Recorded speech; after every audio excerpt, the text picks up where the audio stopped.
लिखो prove that sin 5 theta plus sin 5 theta plus sin 3 theta divided by cos 5 theta plus cos 3 theta is equal to tan 4 theta। ठीक, तो देखो चारों formula नीचे रखा हुआ लिखा हुआ, उसी चारों में से लगेगा जो लगेगा लगा दो। ऊपर sin c plus sin d और नीचे cos c plus cos d। ऊपर लिखा है ना दोनों साइन, तो एगो c हुआ एगो d हुआ, sin c plus sin d का फॉर्मूला यहां से लगा दो और फिर नीचे है cos c plus cos d। कुछ नहीं करना है। अब c और d बार बार नहीं लिखेंगे, नहीं, ये मन में सोचोगे ना c कौन है। ये जो LHS है इसको सॉल्व करते हैं। ये LHS है, ऊपर क्या लिखा हुआ है sin c plus sin d, ये होता है 2 sin c plus d by 2 into cos c minus d by. पहले sin बाद में cos। अगर दोनों sin जोड़ा जाए कभी भी, फर्स्ट में sin बाद में cos। अगर नीचे दोनों cos को जोड़ा गया तो पहले cos और बाद में sin। पहले वाले में c प्लस d बाई 2 और फिर c। अब c और d नहीं लिखना है बार बार। c कहाँ है क्वेश्चन में? c के जगह पे क्या है 5 थीटा, तो c की जगह पे हम 5 थीटा रखेंगे और d की जगह पे 3 थीटा रखेंगे। फिर यहाँ भी c माइनस d है तो 5 थीटा माइनस 3 थीटा। नीचे भी c प्लस d है that is 5 theta plus 3 theta और यहाँ भी 5 थीटा माइनस 3। बोलो ठीक लिखे? नीचे दोनों cos होगा ना, जब दोनों cos है तो बोलना चाहिए cos cos, इसलिए तुमको लग रहा था कहां से आएगा। अब ये दोनों देखो सेम है कि नहीं, तो सोल्व भी नहीं करेंगे, कट गया। जो ऐसा यहाँ लिखा हुआ वैसा ही है, तो सोल्व करके काटे जाए, पहले काट लेते हैं। 2 और 2 भी कट गया कि नहीं, तो ऊपर क्या बच गया ये sin 5 theta plus 3 theta 8 theta by 2 क्या हो जाएगा 4 थीटा और ये cos 8 थीटा बाई 2 4 थीटा। तो sin 4 theta by cos 4 theta क्या हो जाएगा tan 4 थीटा। तो इससे सिंपल थोड़ी होगा, फॉर्मूला बैठाना है खाली। तो बैठा दी सभी लोग, चलो देखो next.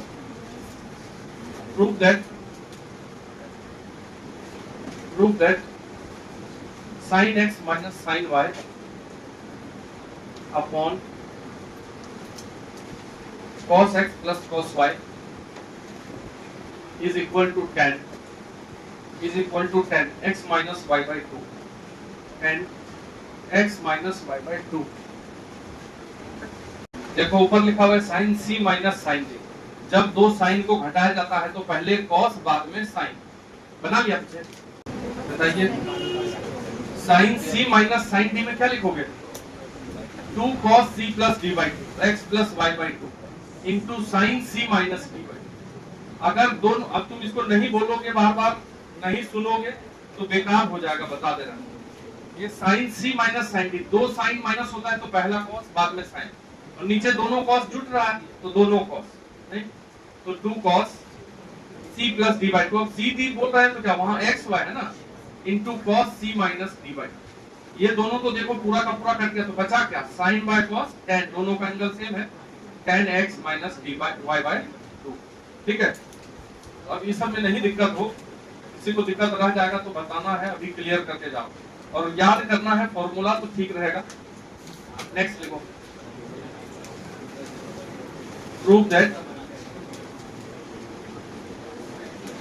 cos 18 minus sin 18 is equal to √2 sin 27। अब इस टाइप का हम पहले भी बता चुके हैं, लेकिन उसमें सी डी नहीं लग पाए।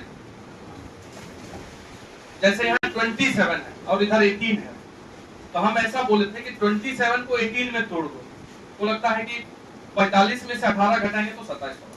तो आरएचएस से हम सॉल्व किए थे इस टाइप का। ये क्वेश्चन था cos 9 minus sin 9 is equal to √2 sin 54।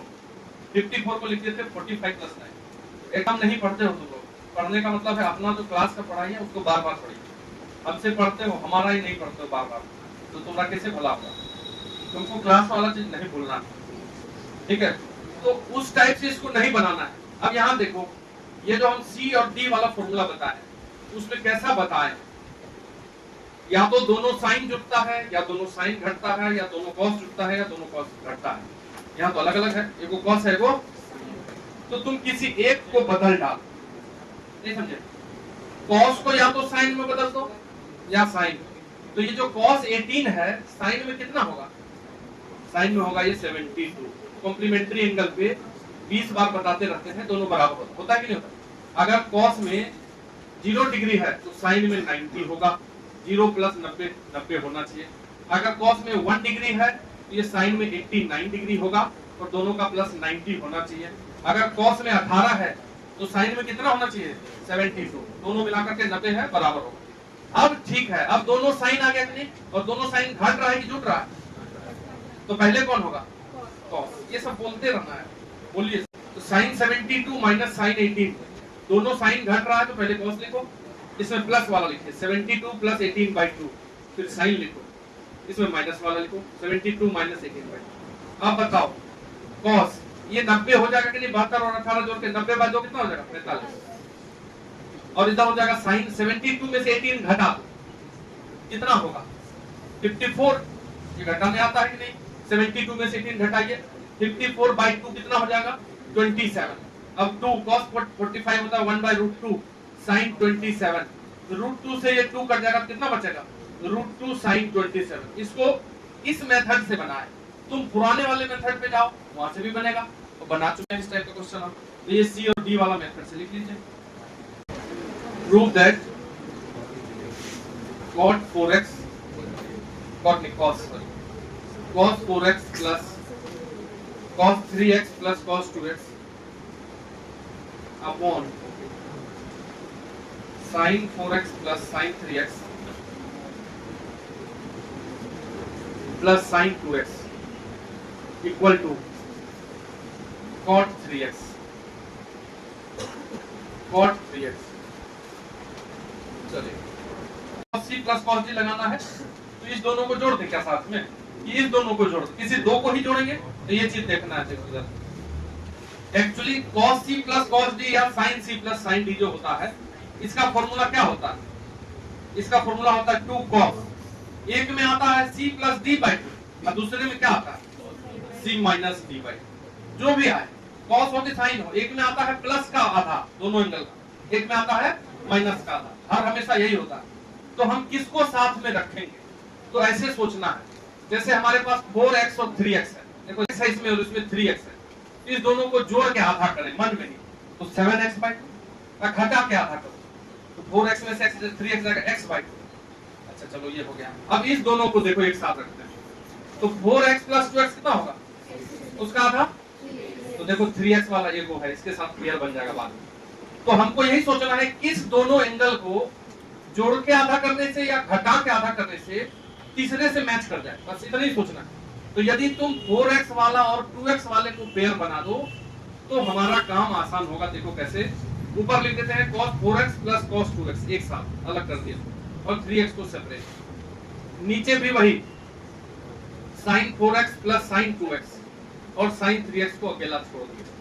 अब इसको सॉल्व कर दो, कैसे सॉल्व करेंगे? cos c + cos d, तो दोनों cos, तो 2 cos 4x + 2x/2 into cos 4x - 2x/2 और उसको छोड़ देते हैं ऐसे ही cos 3x डिवाइडेड बाय, अब नीचे वाले करें, नीचे sin जुट रहा है, पहले कौन होगा? sin होगा, तो 2 sin 4x + 2x/2 बाद में होगा cos 4x - 2x/2 और ये sin 3x को छोड़ दीजिए। अब कोई बच्चा क्या कहेगा कि इस दोनों को काट दीजिए। आप देखिए अच्छा लग रहा है, कैसे बीच से काट सकते हैं, नहीं समझे? नहीं काट सकते यहाँ पे। अब इसको सॉल्व कर लो एक स्टेप, तो 2 cos ये कितना बनेगा? 6x/2 कितना होगा? पूरा लिख देते हैं, इनटू cos 4x में से 2x जाएगा 2x/x x, और ऊपर फिर है cos 3x, नीचे बच गया 2 sin, ये एंगल सॉल्व करेंगे कितना होगा? 4 + 2 6x/2 3x और फिर cos x और यहाँ sin 3x। अब तुम देखो ऊपर में कॉमन है कुछ, क्या कॉमन है? इसमें भी cos 3x इसमें भी cos 3x, कॉमन कर दो। cos 3x कॉमन के ऊपर क्या बचा? यहाँ 2 cos x बचा ना, 2 cos x और उसमें क्या बचेगा? 1। नीचे क्या कॉमन हो जाएगा? sin 3x दोनों में, क्योंकि हमको cot 3x लाना है तो नीचे sin 3x ही कॉमन होगा ही होगा। ऑप्शन आंसर भी देख के चल रहे हैं ना। यहाँ क्या बचेगा? 2 cos x बचेगा यहाँ भी, और क्या बचेगा? +1 बचेगा। ये ब्रैकेट वाला सेम हो गया कि नहीं? तो बच क्या गया, cos bye sin, cot 3x। यही याद है,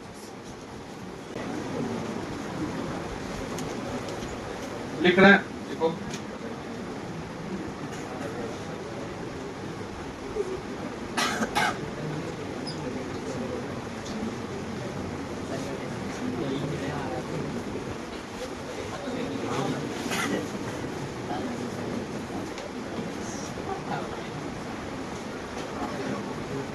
इसमें दो दो है ना, चार को है ना, तो किस दो को साथ में रखेंगे, ठीक, यही सोचना है तुम, किस दो का पेयर बनाएंगे।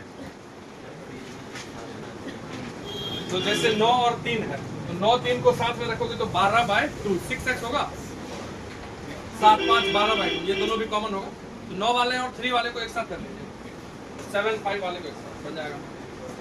9 और 3 वाले को एक साथ लिख दें अगर, तो sin 3x sin 9x, और 7 और 5x 7x, नीचे भी cos 3x cos 9x, और बनाने के बाद ये पूरा क्लियर हो जाएगा कि क्यों हम इस प्रकार से पेयर बना दिए। अब बस 4 है, 1 2 3 4, चारों फॉर्मूला लगा दें। ऊपर sin c plus sin d, दोनों साइन जोड़ रहे हैं, पहले sin एंगल जोड़ के डिवाइडेड बाय 2, फिर cos एंगल घटा के डिवाइडेड बाय 2, उधर भी वही होगा, फिर से sin c plus sin d, तो 2 sin एंगल जोड़ दीजिए अपॉन 2, cos एंगल घटा दीजिए अपॉन 2, ऊपर वाला काम खत्म। अब सेम टू सेम नीचे cos वाला लगा दें, तो 2 cos, ये दोनों cos है, तो cos में एक बार एंगल जोड़ दो और एक बार एंगल घटा दो, ठीक है। फिर यहाँ फिर से cos है, एक बार एंगल जोड़ दीजिए 5x प्लस 7x बाई 2, और एक बार एंगल घटा दीजिए, खाली लिखना है बस। अब जोड़ घटा मन में ही कर लेते हैं, ये हो गया 2 sin 9 plus 3x 12x by 2, direct 6x लिखो, अब ये लिखेंगे 12/2 फिर से करें, इंटू cos 3 में से 9 जाएगा कितना होगा, minus 6x by 2 minus 3x। cos में यदि नेगेटिव एंगल जाता है तो उसका कोई महत्व नहीं है, cos minus 3x equal to cos 3x, तो लिख दीजिए cos 3x, फिर से 2 sin 7 5 12 12/2 6x, फिर वो cos 5 में से 7 जाएगा कितना, माइनस 2 माइनस 2x बाई 2, 2 करके माइनस x होगा, ये तो cos माइनस x को लिखेंगे cos x, तो माइनस x लिख दो, बाद में करना। ये हो गया 2 cos, ये दोनों को जोड़ोगे कितना होगा 12x बाई 2, ये दोनों को घटाएंगे तो फिर से 3x में से 9x minus 6x by 2, minus 3x that is 3x, फिर 2 cos, फिर 12/2 6x, फिर वहां cos x हो जाएगा क्या, 5x माइनस 7x माइनस 2/2, तो cos x। अब तुम बताओ ऊपर से क्या कॉमन कर लें, 2 sin 6x, तो 2 sin 6x को ऊपर कॉमन करें, तुमको पता है आंसर tan 6x चाहिए, तो नीचे cos 6x आएगा, तो ये cos 3x बचा और इसमें cos x बचा, नीचे कॉमन कर लीजिए 2 cos 6x, बचेगा फिर से cos 3x plus cos x, जब ब्रैकेट वाला काट दीजिए इसे, 2 और 2 काट दो, sin bye cos tan 6x, ये हो गया। if sec theta plus tan theta is equal to b, then find value of tan theta, find value of tan theta। चलिए बनाइए, जैसे यदि मान लो तुमको कोई बोले कि x plus y is equal to कुछ दिया हुआ, चलो x plus y equal to 2, बोलेगा बताओ y का मान कितना होगा, बता दोगे, नहीं बता सकते, क्योंकि y का वैल्यू क्या लेंगे, x पता रहेगा तब ना, अगर तुम y का वैल्यू 0 लोगे तो x 2 हो जाएगा, अगर तुम y का वैल्यू 1 लोगे तो x 1 हो जाएगा, कुछ भी सेटिस्फाई कर लेगा। तो जब दो वेरिएबल हो, निकालने के लिए दो इक्वेशन चाहिए, एक इक्वेशन से हम उसके एक्यूरेट सॉल्यूशन नहीं प्राप्त कर सकते हैं, तो हमारे पास sec थीटा भी है और tan थीटा भी है, और दोनों मिलाकर के b दिया एक ही इक्वेशन, तो दूसरा इक्वेशन भी प्राप्त करना पड़ेगा। इधर देखो, हम ये जानते हैं इसी टाइप का एक फॉर्मूला होता है, sec square theta minus tan square equal to 1। अब ये a square minus b square हो गया, तो sec theta minus tan theta a minus b और a plus b, sec theta plus tan theta is equal to 1। इसका मान दिया है कि नहीं b, तो यहाँ से आ गया sec theta minus tan theta into p is equal to 1। तो देखिए दूसरा इक्वेशन आ गया, sec theta minus tan theta equal to 1/p। ये प्लस वाला एक इक्वेशन हो गया, ये माइनस वाला दूसरा, दोनों जोड़ देंगे या घटा देते हैं। तो घटा देंगे तो tan बचेगा, tan ही पूछा है तो हम 1 माइनस 2 करते हैं। 1 वाला बोला है sec plus tan is equal to p, और दूसरा निकाल लिया है sec minus tan is equal to 1/p। दोनों का अगर घटाओगे तो आंसर ही ना आएगा, क्या आएगा बताओ? माइनस करेंगे तो ये प्लस हो जाएगा या माइनस ही माइनस ये कट जाएगा। tan plus tan 2 tan theta is equal to p minus 1/p। तो 2 tan theta is equal to ये p स्क्वायर हो जाएगा ऊपर और ये 2 नीचे चला जाएगा कि नहीं, तो हो गया ये आंसर। sec निकालना होता तो जोड़ देते, नहीं समझे बात मुझे? नहीं समझे? ये वाला फॉर्मूला बचपन में आता था हमको, उसी का यूज किए। We know that sec square minus tan square is equal to 1। इसको a minus b a plus b पे तोड़ दिए, वहां से a प्लस b का वैल्यू b रख दिया। Find value of sin 70 sin 70 plus cos 40 divided by cos 70 plus sin 40। तो जल्दी बनाओ भाई।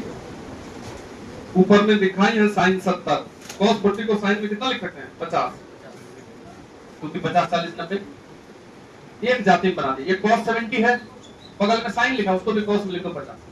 अब ऊपर sin c plus sin d नहीं लिख सकते? अच्छा देखो इधर मन में ही कर लेते हैं। 2 sin, दोनों sin जोड़ रहे हैं तो 2 sin, दोनों एंगल जोड़ के आधा करो, तब क्या बार बार लिखना? 70 प्लस 50 कितना 120/2 कितना, तो डायरेक्ट साथ लिखेंगे कितना प्लस माइनस इनटू cos। अब दोनों एंगल को माइनस करो, 70 में से 50 कितना 20/2 10। ये सही लिखा क्या? नीचे लिख देते हैं cos c plus cos d, तो 2 cos, दोनों एंगल जोड़ोगे तो कितना 120/2 60, घटाओगे तो कितना 70 में से 50 20/2 10 cos 10 कटा 2 और 2 कटा। sin 60/cos 60 कितना होता है tan 60 √3। आंसर हो गया।